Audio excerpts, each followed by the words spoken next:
Welcome, welcome, and Baruch atah Adonai Eloheinu melech haolam asher kitshanu b'mitzvotav v'tzivanu la'asok b'divrei Torah. Amen. Amen. So we had left off yesterday where the Israelites had crossed the Red Sea, had celebrated this amazing, miraculous victory, and then they went for 3 days into the wilderness and they couldn't find water. And they came to this place called Marah, and the waters were bitter there, so they weren't really drinkable. So here we go. By the way, this is not the first time that the Israelites are complaining. It becomes a basic theme of the wandering in the wilderness. And of course, again, if we're going to look at this from a literary perspective, it's a commentary on human behavior and the basic attitude of, what have you done for me lately? And they're just 3 days, it's just 3 days later, and here we go. Vahilonu ha'am al Moshe, and the people murmured against Moses lemor, saying, Ma nishteh, what are we going to drink? And the truth is that so often in life, we have moments of success, tremendous success, and then we face adversity. And I think what the Torah is trying to tell us is that it all ultimately comes from God. And we know that ki lo'olam chasto, that God's kindness endures forever. And to try and train ourselves to have sufficient trust in our divine creator, that despite these terrible, in some cases, really incredible adversities that we face, that somehow it's going to be okay.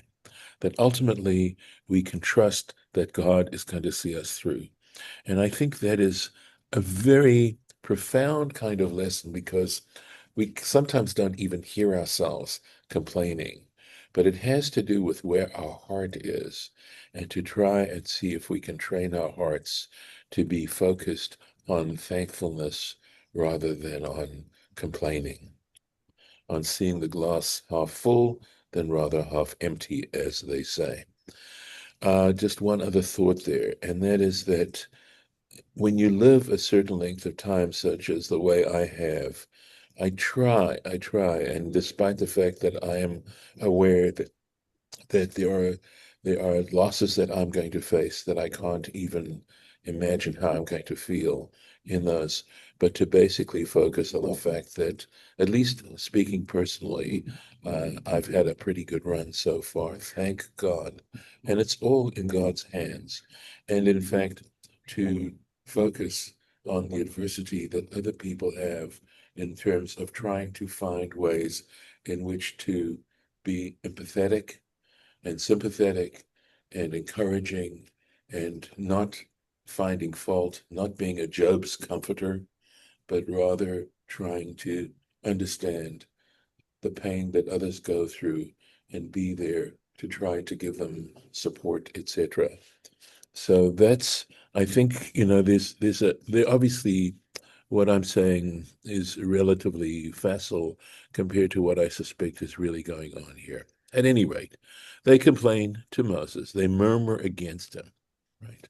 So Rashi has one of these, this vayilonu is an interesting formulation of this word.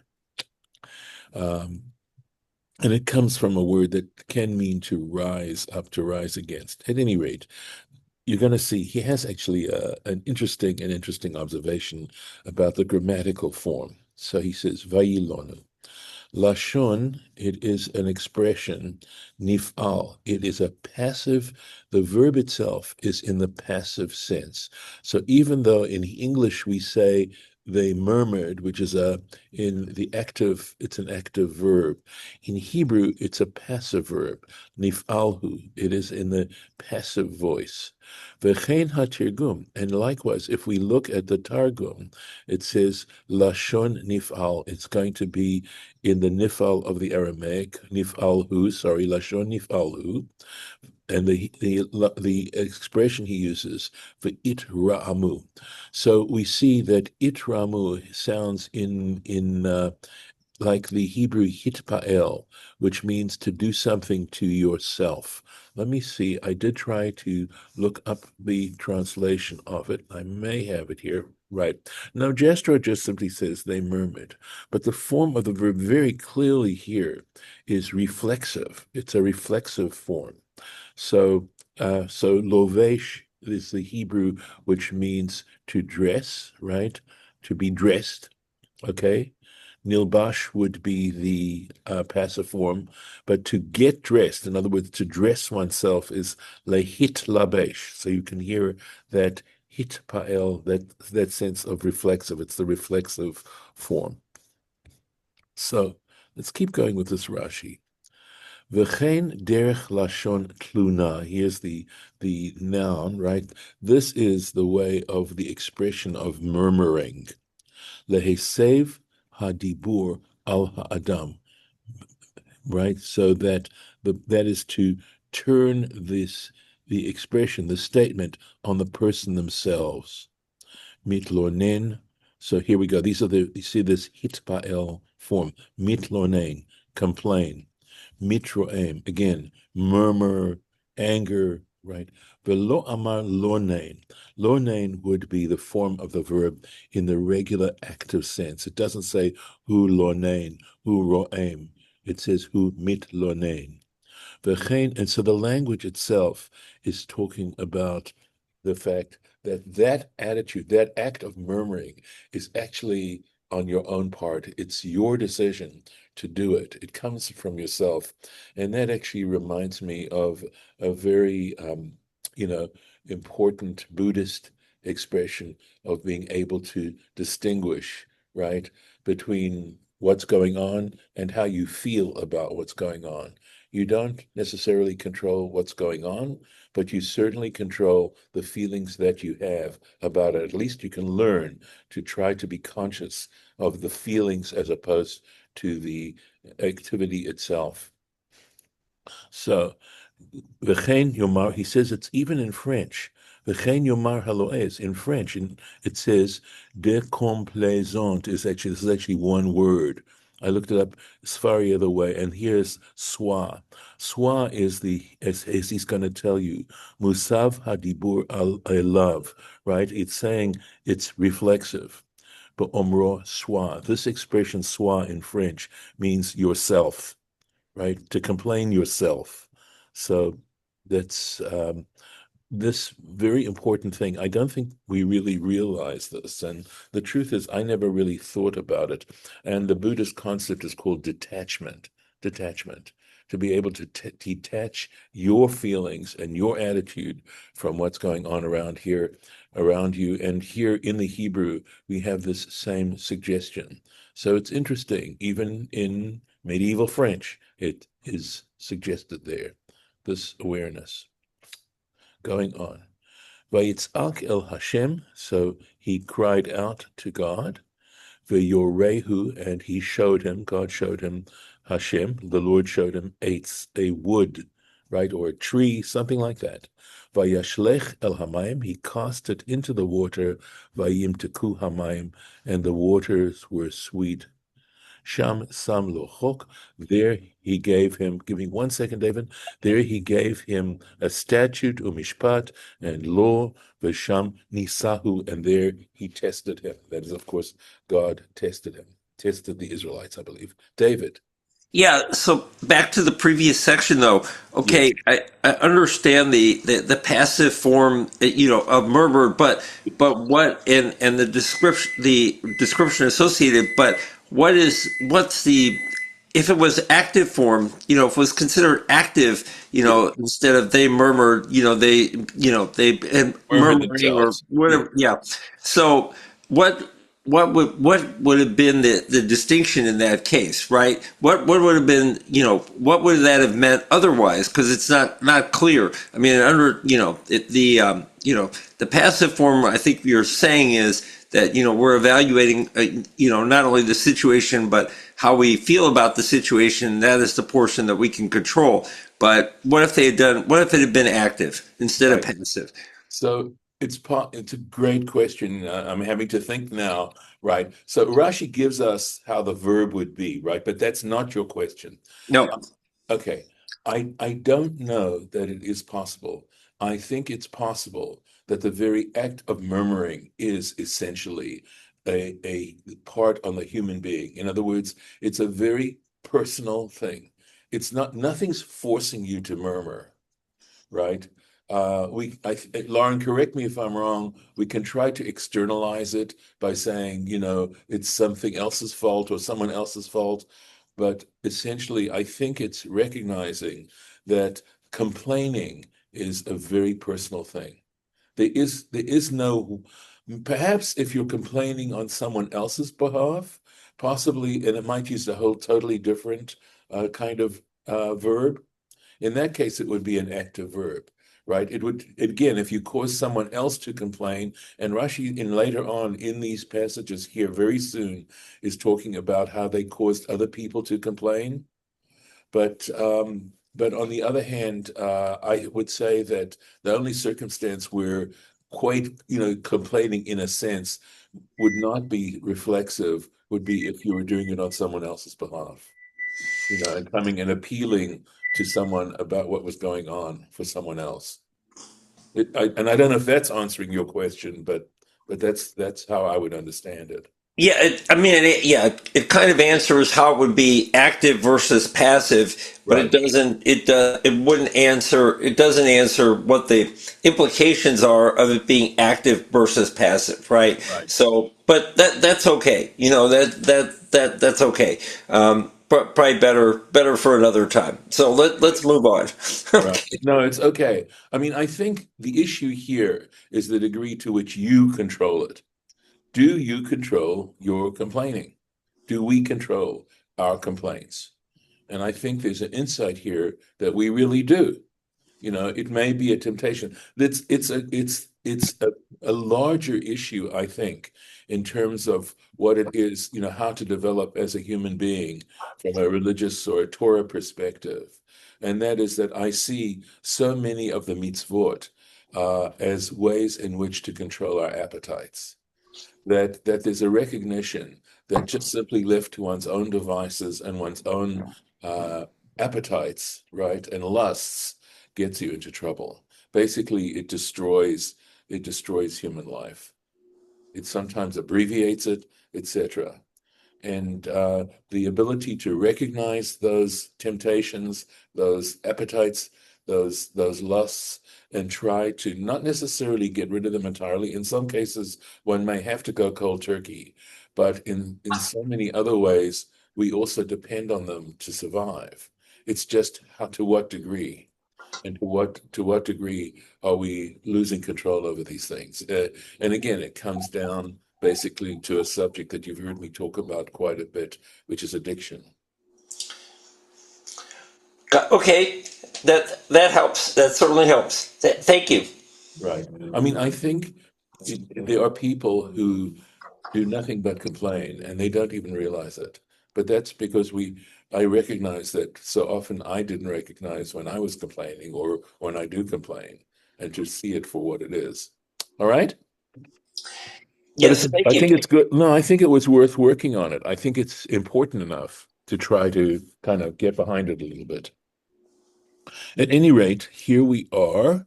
So, um, I honestly feel that this sentence that we talked about, this piece of wood, etc., there's another Eitz we know about, and almost all of you do, and that is the idea of Eitz Chaim Hi, right? That we actually talk about the Torah as being a tree, a tree. And I think what the sentence is actually saying, because the fact that it goes on to say that there he gave him a statute and judgment, right? That in fact we're talking about Torah here, and that in trying to learn Torah and trying to internalize Torah, we can take the bitterness that life throws our way and sweeten it. And I think that's really what the sentence is talking about. In other words, I think that's actually the pshat of the sentence, that it's essentially a metaphoric sentence. So let's go here, and you'll see the way this is understood in a different kind of way, but you'll see. Sham Samalo, right? That's what Rashi's going to talk about, the right that God gave him there. That is, and we're talking about, I believe, he says, Mamara Natan Lahem, right? The law, even the law is third person singular. We're talking about the Israelites as a body, right? At Marah, he gave them Miktsat Parshiot Shel Torah. He gave them a few of the paragraphs of Torah. So he's saying it quite clearly, right? That's the pshat there. Sheyit asku bahem, right? So that they would occupy themselves in them. So we've also said, I've also shared with you that there are times when I may feel very sad internally. And when I go and study Torah, that sadness starts to get lifted. And I think that's part of what's going on here too. And in that sense, it's sweetening life's experiences. So what were these particular paragraphs? Shabbat, learning about Shabbat, Upara Aduma, the red heifer, Vedinim, and laws. So the point about Shabbat and Para Aduma, right, is that, and he's going to talk about that, is that they're called chukim. In other words, they're essentially edicts from God. They don't necessarily have a rationale behind them, whereas dinin have to do with laws like you shall not steal, laws of equity and fairness and justice. So this is actually in Sanhedrin where the source is for this. Basham Nisahu, and there he tested them. They were being tested. La'am, that is to the people. So again, Rashi's concerned, I believe here, the question that's bothering Rashi here is that Nisahu means tested him, and that's why he says La'am, right, to the nation. Vera'ah, and he saw kshi or pan. That is, basically, it's talking about their stubbornness, right? Shelo nimlechu b'Moshe, because they didn't consult Moses when they faced this particular problem. They didn't consult Moses b'lashon yafeh in a polite kind of way. And he gives an example. Bikesh, in other words, they could have gone to Moses and simply said nicely and politely, he could have said, Bakesh aleinu, plea for us, right? Ask for us, rachamim, mercy. Sheyeh lanu mayim, that we have water, lishtot, to drink, ella nitlonanu, but rather they complained, they murmured. I mean, it's even more than complaining, right? They're murmuring against Moses. So in that sense, they were tested. How do we react when we face adversity? Do we try to face it in a kind of way? And this also has a lot to do with how we relate to people. When we find ourselves in somewhat of a situation where they ran out of something or it wasn't exactly what we wanted, do we murmur or do we act in a kind and polite way? Going on, Vayomer, and he said, Im shamoa tishma, if you hearken, lekol Hashem Elokecha, to the voice of the Lord your God, v'hayashar be'einav ta'aseh, and you do what is right in his eyes, v'hazanta lemitzvotav, and you give ear, you pay attention to his commandments. V'shamarta kol chukav, and you guard all his chukim, right? His edicts, right? Such as Shabbat, Kashrut, etc., right? Kol machala, all illness, asher samti b'Mitzrayim, which I placed in Egypt, lo asim alecha, I will not place upon you, ki ani Hashem rofecha, because I, the Lord, am your healer. I can heal you. So let's take a look. Im shamoa tishma, if you indeed hearken, zo Kabbalah. He says what's happening here is we're breaking down the process, right? Kabbalah here means acceptance. Sheyikablu alehem, that they're willing to accept it. And to this day, of course, we face this challenge. To what degree are we willing to accept the Torah? That whole idea, right? Just the whole notion of accepting it. Ta'aseh, that has to do with the performance of it. So, well, if you don't accept it, there's a good chance you aren't going to perform it. I'm not saying it's impossible, but on the other hand, this idea of accepting the Torah, right? And you can see it's totally contemporary. V'ha'azanta, and you give ear. So what's that? Tite oznaim ledakdek bahem. That is to say that you literally, it means you incline your ears to examine them carefully. In other words, it's in some ways what we're doing now. We're examining these words carefully. And very often I will hear people making comments about the Torah. Very often they're negative and critical, and very often they don't show any deep understanding of what's going on. And sometimes they're simply someone else's opinion that's getting passed on without actually looking at the evidence itself. Kol chukav, all his chukim. And that's the difference, right? There's chukim umishpatim. Chukim are, what we're saying, are essentially statements that God has asked of us, commandments that don't necessarily have a rational basis to them. He says, Dvarim she'enan ela gzeirot. He says, these are things that are simply edicts. Gzeirat melech. These are the edicts of a king, belo shum tam, without any rationale. And what happens, he says, v'yetzer hara, and the evil inclination, mekanter alehem, criticizes them. What's the criticism? Ma isur be'elu. What's really wrong with doing these things? In other words, so for example, if I can speak very candidly, you can say, well, what's wrong with eating treif? Really, what did you do wrong, right? Or what's really wrong with breaking Shabbat? What's really wrong? Okay. So, Lama Nesru, why were they forbidden? Kagon, Levishat Kilaim. He gives other examples of other edicts. So, for example, this is wearing clothing that's a combination of wool and flax. Here he goes, Achilat Chazir, he says, eating pork, Upara Aduma, and likewise, the law of the red heifer, which has to do, of course, with the need to sprinkle the ashes on a red heifer on someone who has been in contact with a corpse, Ukiyotze Bahem, and likewise, like them. Now, look, I want to be careful here because it is. I mean, he's being very, very candid. We're being very candid here. And I honestly, it's not like, and this is why I have to be careful, is because it's not like I'm some sort of tzaddik. I'm not. And I wrestle with these things too.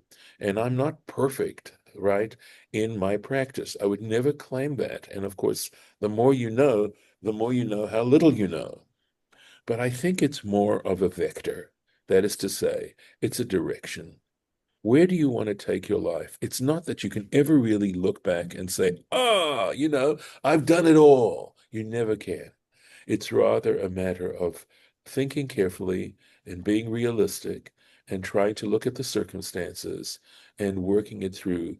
But essentially, it starts off with accepting the truth of these things and their validity. But he does say, ledatek them, to look at them very, very carefully. And if I can share something personal, there was a time when I was, hell-bent on being observant, and my life was crashing around me, and I had to realize that there was more to it than just being up on the mountain or climbing the mountain. But essentially, to live your life in such a way where these are things where you try to incorporate them as in a slow and methodical kind of way and see what you can do. And there are times when you could do something and there are times when you cannot, but to at least not sort of mock them and make fun of these things. So it's very important to realize that it is a process. And as a wise person told me, life is a journey. So I appreciate your being here with me, and then no implied criticisms, etc. If you're listening to this, the recording of this, please do not infer any implied criticism on my part. But nevertheless, how does one express these ideas in a way that a person can just think about it and see? But there's There's no doubt. one more. Yeah, please. There's Yeah, one more Rashi. right. I know. I see. Let's do it. For law. asim alecha, I shall not place upon you. V'im asim, and if I were to place upon it, place these illnesses, that is, he's talking about, right? The illnesses of Egypt. Hare hu kalo husama, right? He says, even if these are placed, it's as if they weren't placed. Ani Hashem rofecha, because I, the Lord, am going to be healing you. I'm your healer. Zehu midrasho. That is the midrashic understanding of this. This is again the Mechilta. Ulefi pshuto, but by its simple meaning, ki ani Hashem rofecha, that statement, I, the Lord, am your healer. Umelamedcha Torah. In other words, I'm your healer in the sense that I am teaching you Torah, right? Umitzvot, and the commandments. Leman tinatzel mehem, so that you are successful, you will succeed through them. And he says, he gives the example, kerofeh hazeh, like a doctor, omer l'adam, who says to a person, al tochal dvarim, don't eat those things, shemachazirim otcha lidei choli, that are going to make you sick. So in that sense, right, a doctor is a healer, but when a doctor warns you to stay away from certain things that are going to be injurious to you, they're also acting as a healer. And that's the understanding here, that where it says, I, the Lord, am your healer, it means in the sense, the pshat sense, is that God is giving us this Torah to allow us, to prevent us from getting into trouble with our lives. Vezehu izun mitzvot, and that is hearkening to the mitzvot. That is referred to earlier on. V'chein hu omer, and likewise in the book of Proverbs, chapter 3, it says, refuot tehi l'sarecha. It shall be healing to your navel. And of course, the book of Proverbs essentially is a pin to wisdom, and it doesn't say Torah explicitly, but it's the same basic idea. And that's a good place for us to end the lesson today in the hopes of continuing this.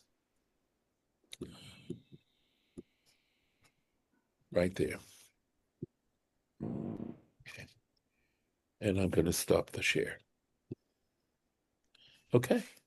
So while we're on, yeah, go ahead, Marlon. I was wondering why the Israelis never assimilated into the Egyptian way. They stayed together. And then when they left Egypt, they still stayed together. But then again, they complain. They say, Lord, we have to have food. We don't have any food. Yet they had cattle, but they didn't want to eat their cattle. So the Lord said, okay, I'll give you a manna. That's the first complaint. Then they start complaining about other things, water. How many complaints did they complain as they went on their trip? They must have complained a lot. Yes, they do complain a lot, but really, Harlan, it's about us. Okay. Why do we I all think that complain some so of them much? probably did stay in Egypt and assimilate. I mean, it's a huge group. They're not all the same. Only the complainers left. Yeah. Maybe they were the best of a bad lot. No, I can tell you that as I've gotten older, I am less critical of the Israelites. I really am. And I think I understand, and I'm more concerned about behavior that I have that is similar to theirs. So, Harlan, we are told that most Israelites, at least according to tradition, that in the ninth plague, that was the plague of darkness, the majority of Israelites passed away. They were not worthy of leaving Egypt. Okay, so it was actually a minority that left Egypt. We're also told in other places that the women were the ones who were the most loyal to God during their stay in Egypt, and that it was on account of the righteousness of the women that the Israelites themselves were merited being able to, escape from Egyptian slavery. Some of it had to do there are passages that talk about specific behaviors that they did that made them worthy of leaving Egypt, of being rescued by God. I mean, I think part of what makes our religion valuable is the fact that rather than being triumphalistic, that it's saying to ourselves, look at yourself as honestly as you can. You need to make a spiritual inventory and recognize that if you're going to approach the divine, you have to make sure you have a clean slate at least as clean as you can. Why didn't God make them give them the Torah after they left Egypt? Why did he wait till Mount Sinai to give them the Torah? That's a good question. I mean, it was basically 40 days, right? And Yeah. I think it's a great question, and I think it was part of the fact that just moving straight from slavery and the experience there would have been too much at one time. And maybe there's another message there, Harlan, that's just as deep, which is these things take time and maturation. They don't happen in a second. It's a process, and you have to be patient. Then God, why did he you make a long way to go to well, that we know promised that land? that Why did that he do we'll find that? out later. Harlan, you'll have to cool your jets. I mean, there's a shorter way through the We I'm know going to say Phoenician. good morning to we know the y'all. answer to that one. That one we know the answer to. Okay, all right. In a simple answer, it's they didn't have enough faith. But So let's save it for another time. Okay, I'm going to stop recording.